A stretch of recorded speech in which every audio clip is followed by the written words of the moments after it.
नमस्कार दोस्तों, मैं अंकुर उपाध्याय स्वागत करता हूं आप सभी का एक बार फिर से अपनी नई वीडियो में। दोस्तों 1 घंटे 45 मिनट स्पीच चली है करीब करीब फाइनेंस मिनिस्टर निर्मला सीतारमण जी की, और बजट हो चुका है खत्म। बजट के खत्म होते ही बड़ी बात है मैं आपको बताऊं तो बाजार भी खत्म हो गया है। जी हां, बजट के साथ साथ मार्केट भी खत्म होता हुआ दिख रहा है। कुछ स्टॉक जो भयंकर रूप से टूटते हुए दिख रहे हैं, मैं एक बार उनका नाम बताना चाहूंगा। एमसीएक्स करीब 12% नीचे दिख रहा है इस समय मेरे को। बीएससी करीब 9% नीचे दिख रहा है। एंजल वन करीब 9% नीचे है। नुवामा वेल्थ मैनेजमेंट 9% नीचे है। अगर आप इन सब में कुछ कॉमन ढूंढ रहे हैं, या फिर मैं जो बताना चाह रहा हूं वो ये कि कैपिटल मार्केट से रिलेटेड स्टॉक्स की धज्जियां उड़ गई हैं दोस्तों। स्पेशली वो स्टॉक्स जो ट्रेडिंग प्लेटफॉर्म देते हैं, यानी कि ब्रोकर्स, एक्सचेंजेस, बड़ा बुरा हाल है इनका। अब ऐसा क्यों हुआ है और मार्केट को ये बजट क्यों पसंद नहीं आया है, इसके बारे में मैं आप सभी के साथ डिटेल में चीजों को शेयर करता हूं। शुरू करते हैं बिना किसी देरी के, एक एक करके सब कुछ कवर करना। सबसे पहले मैं आपको बताना चाहूंगा, रिकवरी जरूर देखने को मिल रही है कुछ स्टॉक्स में, जैसे कि एमसीएक्स 2221 पे ट्रेड कर रहा है। 2068 का लो लगाया, करीब 5% की रिकवरी है। लेकिन एक्चुअली मेरा मार्केट को चाहिए क्या था? मार्केट को चाहिए था कुछ टैक्स से रिलीफ। मिला क्या? नहीं, एक झटका और दे दिया है, और उसी की वजह से ये ब्रोकिंग, ये एक्सचेंज कंपनीज टूटी हैं। लेकिन मैं इस डिप पे ये नहीं कहूंगा कि हाँ यही डिप फाइनल जजमेंट है, या फिर जो तेजी थी मॉर्निंग की वो तेजी फाइनल जजमेंट थी। ये तो वॉलेटिलिटी है, बजट डे पे होती है। कल ही आपसे कहा था कि मिनिमम साइड पे 500 पॉइंट निफ्टी घूम सकता है, और करीब 1200-1400 पॉइंट आपके लिए बैंक निफ्टी घूम सकता है। पहले मैं आपको रेंज बताना चाहूंगा। अभी पूरे 2.5 घंटे से ज्यादा पड़े हुए हैं बाजार ओपन होने में, लेकिन आपकी मूवमेंट कितनी बड़ी है। इसीलिए मैंने कहा था कि जितना हो सके ट्रेडिंग मत करना, केवल देखना, समझना, पढ़ना, जो करना है करना, बट ट्रेड मत करना। पैसा बनेगा नहीं, टूटने के चांसेस पूरे हैं। अब आप सुनिए पहले वॉलेटिलिटी कितनी हुई है दोस्तों। मतलब अनुमान से भयंकर रूप से ज्यादा वॉलेटिलिटी हो गई है। 25,440 का हाई, 24,571 का लो, यानी नीचे में 400 पॉइंट, ऊपर में 440 पॉइंट, करीब 900 पॉइंट्स का मूव हमें निफ्टी में दिख गया। मैंने जितना बैंक निफ्टी में सोचा था उससे कई ज्यादा बड़ा मूव हमें निफ्टी में दिखा है, पहली बात। अब बैंक निफ्टी की बात करता हूं।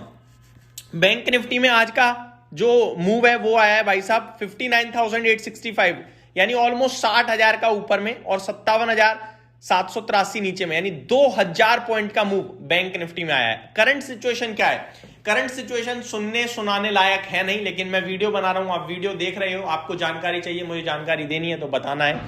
करंट सिचुएशन में निफ्टी 350 पॉइंट टूटा है, 1.5% की बड़ी गिरावट है। सेंसेक्स 1.25% नीचे है, 1100 पॉइंट की बड़ी गिरावट है। बैंक निफ्टी 1.5% नीचे है, 850 पॉइंट की बड़ी गिरावट है। मिड कैप इंडेक्स 0.25% नीचे है, 1100 पॉइंट की बड़ी गिरावट है। और स्मॉल कैप ने जिंदगी खराब कर दी है, 2.5% नीचे, 400 पॉइंट टूट गया है।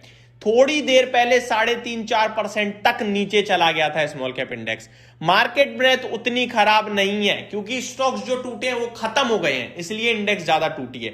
अब मैं आपके साथ रीजन शेयर करना चाहता हूं कि ये हुआ क्या, अचानक से क्या चीज ऐसी हुई जो बाजार को बिल्कुल पसंद नहीं आई है। दोस्तों ऐसा हुआ है, फाइनेंस मिनिस्टर निर्मला सीतारमण जी के द्वारा उन्होंने एसटीटी यानी सिक्योरिटी ट्रांजैक्शन टैक्स बढ़ा दिया है। मतलब ऐसा लग रहा है कि शेयर बाजार देखती ही नहीं है सरकार, मतलब ही नहीं रह गया है शेयर बाजार से। लास्ट टाइम उन्होंने long term capital gain tax बढ़ा दिया, अब ट्रेडिंग करने वालों पे एसटीटी बढ़ा दिया। एफआईआई इसको पूरी तरीके से ही मार्केट से बाहर करना चाहती है सरकार, मुझे लगता है। हालांकि ये कैश मार्केट के लिए काफी लोग ये कहेंगे कि पॉजिटिव है, ट्रेडिंग कम होगी, इन्वेस्टमेंट है। अरे भैया, कैपिटल गेन टैक्स चल रहा है आपका तो कैश मार्केट में, और दुनिया भर के बाजार छप्पर फाड़ पैसा दे रहे हैं लो टैक्स पे, तो वहां पैसा जा रहा है। फिर यही होना है। एक तरफ हम सोच रहे थे कि कुछ रिलीफ आएगा, रिलीफ तो आया नहीं। रिलीफ डिविडेंड पे आया है, लेकिन वो तो एक पूरी तरीके से सोची समझी साजिश हो गई ना। डिविडेंड पे पहले आपने ऐसा एक टैक्स लागू कर दिया जो जिसकी वजह से कोई बायबैक करेगा ही नहीं। बायबैक के अगेंस्ट, माफ कीजिएगा डिविडेंड निकल रहा है मुंह से, बायबैक पे आपने पहले ऐसा टैक्स लगा दिया कि कोई बायबैक करना ही पसंद नहीं करेगा, क्योंकि उसको लॉस आ रहा था बायबैक के प्रॉफिट पे भी। अब आपने वो एडजस्ट कर दिया, रैशनलाइजेशन कर दिया। अब आप कह रहे हो हमने अच्छा करा रहे, अच्छा क्या, वो तो गलत कर दिया था, उसको सही कराया आपने, ठीक है। दूसरी बात यह है कि जो ये एसटीटी बढ़ा है, ये बाजार को बिल्कुल पसंद नहीं आ रहा। एक तो वैसे ही सेबी की तरफ से जो लगातार सर्कुलर आ रहे हैं वो ऐसे थे कि ट्रेडिंग को रोका जाए रोका जाए रोका जाए। अब ये बजट में जो आ गया एसटीटी पे, ये और ज्यादा रोकने का काम करेगा। और वैसे भी सेबी आता किसके अंडर में है? फाइनेंस मिनिस्ट्री के अंडर में ही तो आता है। अब मैं आपके साथ डिटेल शेयर करता हूं कि हुआ क्या। दोस्तों एफएनओ यानी फ्यूचर्स एंड ऑप्शन यानी वायदा बाजार। सबसे पहले फ्यूचर्स की बात करना चाहूंगा। फ्यूचर पे एसटीटी बढ़ाया गया है, पता है कितना?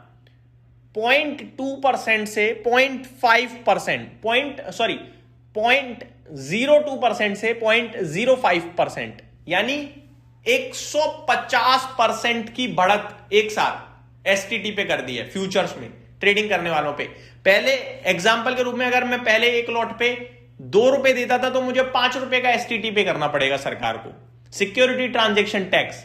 ये बहुत भयंकर है भैया, 150% का जंप।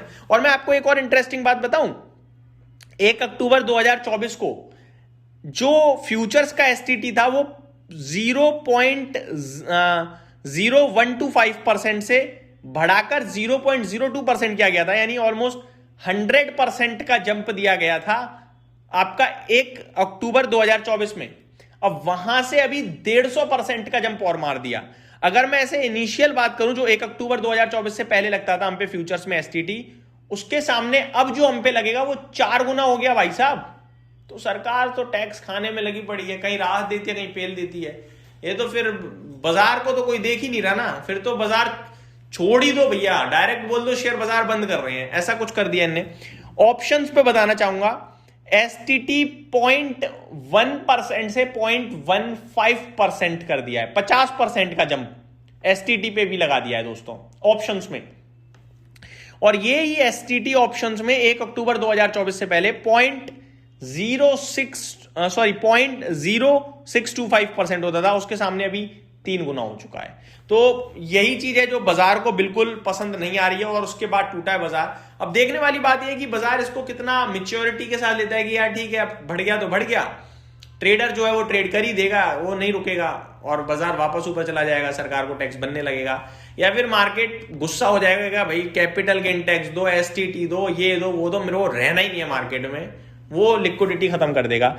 अब आज तो एफआईआई उतने होंगे नहीं, जग नहीं रहे होंगे, कल बताएंगे कि अच्छा एसटीटी बढ़ा रहे हो, रुको अभी। तो वो हो सकता है कल कुछ आपको और एडिशनल रिएक्शन दिखे। बट अभी करंट सिचुएशन में है कि थोड़ी रिकवरी आ रही है अगर मैं देख पाऊं करंट सिचुएशन में, क्योंकि बीएससी जो 10% तक टूट गया था अभी 7% नीचे है, कुछ रिकवरी चल रही है। नुवामा जो 9% नीचे था 5% नीचे है, तो रिकवरी चल रही है, अच्छी बात ही है। बट कहीं ना कहीं एसटीटी का बढ़ना बाजार को पसंद नहीं आएगा। ये मेरी तरफ से डिटेल्स थी, उम्मीद करता हूं वीडियो पसंद आई होगी। Thank you so much for watching this video, have a great day guys.